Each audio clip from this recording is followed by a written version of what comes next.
महिलाओं का कितना उच्च स्थान रहा है। हमें भगवान के नाम के आगे स्थान दिया गया है। जब हम सीताराम बोलते हैं तो माता का नाम पहले आता है। राधे श्याम बोलते हैं तो माता राधा का नाम आगे आता है। गौरी शंकर का नाम लेते हैं तो माता गौरी का नाम आगे आता है। हम लोगों ने इस तरह की संस्कृति में जन्म लिया है, ये हम सबकी बहुत बड़ी उपलब्धि है।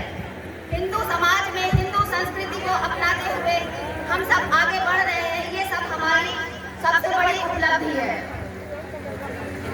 लेकिन बड़े दुख के साथ कहना पड़ रहा है कि जब हमारे यहाँ मुगलों का शासन आया तब हमारी संस्कृति को, हमारी सभ्यता को जड़ से मिटाने का काम किया गया। लेकिन उससे भी ज्यादा अफसोस की बात यह है कि हमारे देश को आजाद हुए पूरे 70 वर्ष हो गए, लेकिन उन 70 वर्षों में हमारी महिलाओं के लिए कुछ भी नहीं किया गया, जैसे कि तैसी स्थिति रही। लेकिन सुखद दिन तब आया जब 2014 में हमारे प्रधानमंत्री जी मोदी जी के नेतृत्व में प्रधानमंत्री मोदी जी के नेतृत्व में शासन शुरू हुआ। तब हमारी महिलाओं का सुखद दिन आया। जिस दिन प्रधानमंत्री जी की सरकार बनी, उन्होंने कहा कि हमारी सरकार महिलाओं के लिए समर्पित है और इसके लिए उन्होंने लगातार प्रयास किया। सबसे पहले उन्होंने बेटी बचाओ बेटी पढ़ाओ योजना का शुभारंभ किया।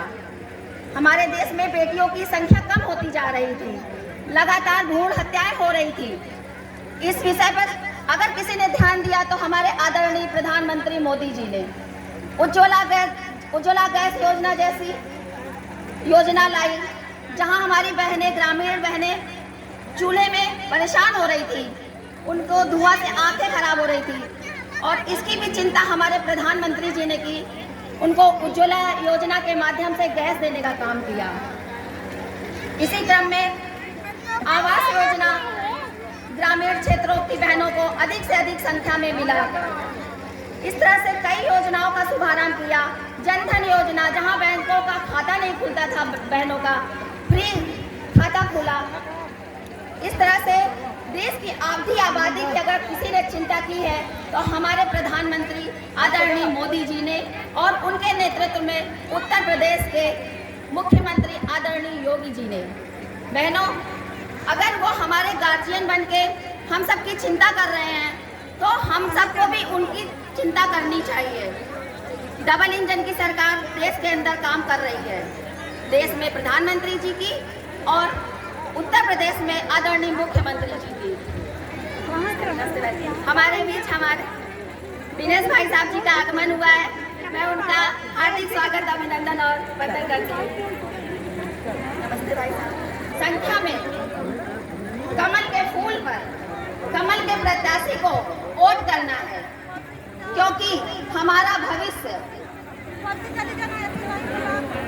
भारतीय जनता पार्टी की सरकार में ही सुरक्षित है। और आज ये बात किसी से छिपी नहीं है। जहां पर भी भारतीय जनता पार्टी की सरकार नहीं है, तो बहनों, मैं आप सभी से यही प्रार्थना करती हूँ, आने वाले चुनाव में कमल के प्रत्याशी को भारी से भारी संख्या में वोट देकर भारतीय जनता पार्टी की ट्रिपल इंजन की सरकार बनाए। भारत माता की जय। मैं 2 लाइनें अंत में आपके लिए कहना चाहती हूँ कि अगर कहीं आपको लगे कि आपके अंदर ऊर्जा की कमी है तो इन 2 लाइनों को जरूर मन में याद करिएगा। कोमल हूँ कमजोर नहीं, कोमल हूँ कमजोर नहीं, शक्ति का नाम नारी है, जग को जीवन देने वाली, मौत भी तुझसे हारी है। धन्यवाद।